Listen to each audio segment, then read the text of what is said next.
Before the first unit test, we have started the lesson number 5, acid, bases and salt of science 2.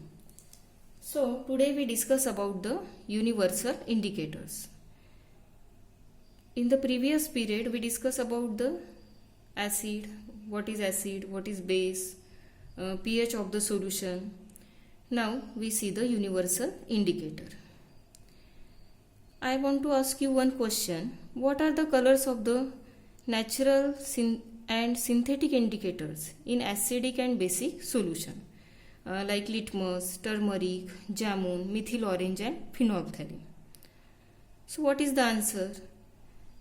The litmus paper or litmus solution in acid, it shows red color, and when we dip the litmus paper in base, it shows blue color. So in acid it is red in color and in base it is blue in color.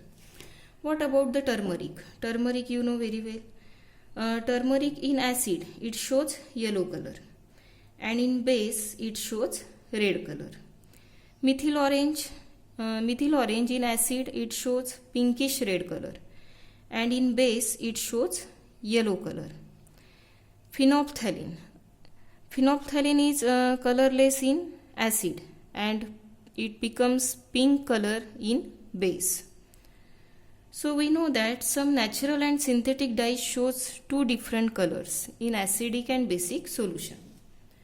हमें पता है कि ये जो natural and synthetic dies है, natural यानी जो naturally हम प्रिपेयर कर सकते हैं उसे क्या कहते हैं हम नेचुरल डाइज, और synthetic means which are prepared in a laboratory. तो ये दो कलर्स, ये जो नेचुरल एंड सिंथेटिक डाइज है तो ये दो कलर्स दिखाते हैं in acidic and basic solution. तो ये जो डाइज है इसका यूज किसके लिए होता है? As a acid base indicator. So it is use as a acid base indicators, means in order to identify whether the solution is acidic or basic, we are using that indicator, that is synthetic as well as natural. In the pH scale, the pH of solution varies from 0 to 14. हमने इसके पहले देखा है क्या है pH scale. तो ये जो pH scale है तो ये 0 to 14 उसमें उसका वेरिएशन दिखाई देता है with the strength of acid or base. यानी 7 जो है, देखिए यहाँ पे डायग्राम 5.4, तो इसमें एक pH स्केल दी हुई है. तो ये जो 7 है यानी ये क्या है? न्यूट्रल है. और 7 के बाद में जो pH है वो बढ़ते हुए दिखाई दे रहा है 8, 9, 10, 11, 12. तो उसका जो बेसिक नेचर है वो क्या हो जाता है? इंक्रीज होता है as the pH increases from 7 to 13 और 14. और उसी तरह से जब pH 7 से जब धीरे धीरे कम होते जाता है तो एसिडिक नेचर क्या होता है? उसका इंक्रीज होता है. जैसे 1 है तो क्या है? वो सॉल्यूशन बहुत क्या है? एसिडिक है. 6 है तो वो क्या है? वीक एसिड है. अगर 8 है तो ये जो है वो वीक बेस है. लेकिन अगर इसका pH 13 है या 14 है तो वो क्या है? स्ट्रॉन्ग बेस है. तो उसके कारण द pH सॉल्यूशन जो है तो pH का क्या उपयोग है? तो in order to see the acidity और बेसिसिटी ऑफ द सॉल्यूशन. तो यूनिवर्सल इंडिकेटर जो है shows a different colours at different values of pH. तो ये जो एसिड और बेस है to show the variation in pH a universal indicator is use. यानी वो जो pH है उसमें वेरिएशन देखने के लिए क्या यूज किया जाता है? Universal indicator. तो universal indicator shows different colours. अब ये जो यूनिवर्सल इंडिकेटर है वो डिफरेंट कलर शो करता है एट डिफरेंट pH. अब आप इसमें देख रहे होंगे ये जो pH स्केल है तो इसमें कलर क्या है? डिफरेंट है. pH at 8 pH colour is different, that is light green. 9th purple colour है, उसमें उसके बाद में उसका डार्क कलर है. यानी इसमें भी जैसे हम pH 6, 5, 4 देखते हैं तो उसमें भी हमें क्या दिखाई देता है? Variation in the colour. So universal indicator जो है वो किसके लिए यूज होता है? In order to identify the pH of a solution. So universal indicator is made by mixing several synthetic indicators in a specific proportion. तो ये जो यूनिवर्सल इंडिकेटर है वो क्या है? कैसे तैयार होता है वो? तो जो सिंथेटिक इंडिकेटर्स है, तो ज़्यादा से ज़्यादा सिंथेटिक इंडिकेटर्स स्पेसिफिक प्रोपोर्शन में मिक्स किए जाते हैं और उससे क्या तैयार होता है, universal indicator. The pH of solution can be determined by means of universal indicator, यानी सॉल्यूशन का जो पीएच है उसको डिटरमाइन करने के लिए, फाइंड करने के लिए यूनिवर्सल इंडिकेटर सॉल्यूशन या पीएच पेपर जो किससे तैयार किया जाता है, that is made from the universal indicator, तो वो यूज किया जाता है। However, the most accurate method of measuring the pH of solution is to use an electrical instrument, that is pH meter। यानी अगर हमें accurately pH measure करना है तो हम इंस्ट्रूमेंट कौन सा इंस्ट्रूमेंट यूज कर सकते हैं, that is pH meter। In this method, pH is measured by dipping electrodes into the solution। See the diagram 5.4, ये जो है ये क्या है, pH मीटर है। तो ये pH मीटर में इसके इलेक्ट्रोड है, 2 इलेक्ट्रोड हैं, एंड देन द जो भी उसकी वैल्यूज है ये यहाँ पे दिखाई देंगी। तो ये इससे हम pH मीटर की मदद से क्या कर सकते हैं, किसी भी सॉल्यूशन का pH हम एक्यूरेटली मेजर कर सकते हैं, या फिर यूनिवर्सल इंडिकेटर की मदद से भी हम क्या कर सकते हैं, we can measure the pH of a solution. After that we discuss next topic, that is the neutralisation of reaction। So reactivity of acid and base। Now we study reactivity, acid और base की जो reactivity है वो हम study करेंगे by the various chemical reaction। Now first reaction is the neutralization। So what is neutralization? When acid react with base, तो क्या होता है वहाँ पे, there is a formation of salt and water, so that process is called as the neutralization।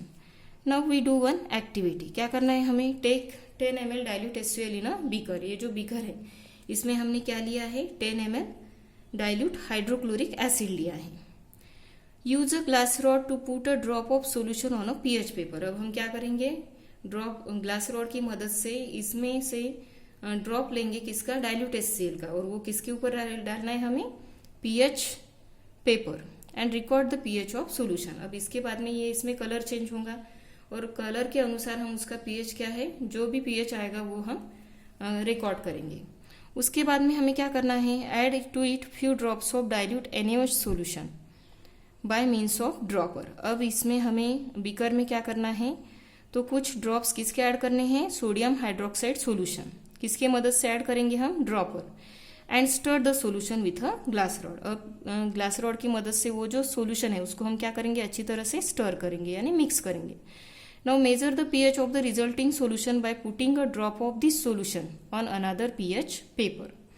अब इसका एक drop लेंगे उस सोल्यूशन का और वो किसके ऊपर लेना है, pH paper, another pH paper, and then record the observation. उसका जो पीएच जो कलर चेंज होगा उसके अनुसार उसका जो पीएच है वो हमें लिख के रखना है। Now in this manner go on adding dilute NaOH drop by drop। अब धीरे धीरे हम क्या करेंगे, उसमें एक एक ड्रॉप जो NaOH सॉल्यूशन है with the help of dropper उसमें हम क्या करते जाएंगे, डाइल्यूट HCl में ऐड करते जाएंगे, और उसका पीएच जैसे एक ड्रॉप हमने डाला तो उसके बाद में उस सॉल्यूशन से एक ड्रॉप हम लेंगे और पीएच पेपर पे, और उसका पीएच हम क्या करेंगे, नोट डाउन करेंगे। इस तरह से हमें कब तक डालना है, जब तक उसका पीएच क्या नहीं हो जाता 7, यानी जब तक पीएच 7 आता नहीं तो तब तक हम क्या करेंगे, उसमें drop by drop adding NaOH solution. तो इसके बाद में क्या होगा, why does the pH increases as a NaOH solution is added drop by drop to the HCl solution. अब ये न्यूट्रलाइजेशन रिएक्शन क्या है, जैसे ही हम उसमें ड्रॉप बाय ड्रॉप क्या कर रहे हैं, सोडियम हाइड्रोक्साइड सॉल्यूशन ऐड कर रहे हैं, तो उसका जो पीएच है वो क्या हो जाएगा, इंक्रीज हो जाएगा, और उसके कारण उसका पीएच जब 7 होगा, ठीक है, तो क्या होगा इसमें, the answer lies in the process of dissociation. जब हम एसिड और बेस एक दूसरे के साथ ऐड करते हैं तो क्या होता है, there is a dissociation. We discuss earlier about the dissociation. Dissociation means separation of the ions from its compound. So both HCl and NaOH dissociates in their aqueous solution. अब इसमें क्या होता है, HCl और NaOH सॉल्यूशन जो है वो क्या होते हैं, डिसोसिएट्स होते हैं। So addition of NaOH solution to HCl solution. अब हम क्या कर रहे हैं इसमें, HCl सोल्यूशन में क्या ऐड कर रहे हैं, सोडियम हाइड्रोक्साइड सोल्यूशन. तो इसका मतलब क्या हुआ, a large concentration of OH minus ions to a large concentration of H plus ion. यानी हम large concentration of OH minus ions add कर रहे हैं किसमें, large concentration of H plus ion. So however water dissociates into H plus and OH minus ion. अब उसके कारण क्या होगा, वाटर भी डिसोसिएट्स होगा, लेकिन उसका जो डिसोसिएशन है वो बहुत कम होता है, इन वेरी स्मॉल एक्सटेंट. और उसके कारण क्या होगा, on mixing the water dissociates mixing the excess OH ions combine with the excess H plus ions. अब इसके कारण जो एक्सेस में OH माइनस आयन है, हाइड्रोक्साइड आयन है, और एक्सेस में H प्लस आयन है, तो वो मिक्स होंगे, कंबाइन होंगे, और उससे क्या तैयार होता है, water molecule which mix with the solvent water. अब ये जो वाटर मॉलिक्यूल है वो किसके साथ मिक्स होता है, सॉल्वेंट वाटर के साथ. So this change can be represented by the ionic equation. So what is the equation, अब यहाँ पे HCl जो है उसका डिसोसिएशन हो गया H plus and Cl minus, plus NaOH का भी डिसोसिएशन हो गया Na plus and OH minus. It gives Na plus plus Cl minus, और जो H प्लस आयन है और OH माइनस है, तो ये क्या होंगे, they combine to form a water molecule.